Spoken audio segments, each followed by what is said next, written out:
गजा की सूरत हाल की बात करें तो इसराइल ने गजा में जंगबंदी पर अमल दरामद कल तक मौखर कर दिया है। इसराइल जुमे से कबल किसी कैदी को रिहा नहीं करेगा। मुआहदा होने के बावजूद जुमेरात को भी इसराइली बमबारी जारी रहेगी।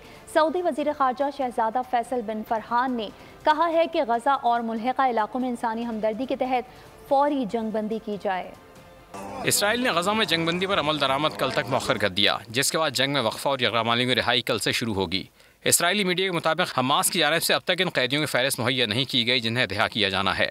इसराइल का कहना है कि सीज फायर पर अमल तयशुदा मनसूबे के तहत आगे बढ़ेगा। यरगमाली को पहला ग्रुप जुमे को दोपहर 1 बजे रिहा किया जाएगा। इससे कबल किसी को नहीं छोड़ा जाएगा। इस मामले पर सऊदी और अमरीकी वज़राए खारजा के टेलीफोन के राब्ते में तबादला ख्याल हुआ। सऊदी वज़ीर खारजा शहजादा फैसल बिन फरहान ने कहा कि गजा और मुल्हिका इलाकों में इंसानी हमदर्दी के तहत जंगबंदी की जाए। गजा में जख्मियों की तिब्बी इमदाद को फिलफौर बहाल किया जाए। आर्जी जंगबंदी मुआहदे के तहत इसराइल से 150 फ़लस्तीनी ख़वातीन और बच्चों की रिहाई के बदले हमास की जानिब से 50 यरगमाली ख़वातीन और बच्चों को रिहा किया जाएगा। हमास इसराइल मुआहदे में गजा के लिए इंसानी इमदाद और ईंधन की फराहमी शामिल है।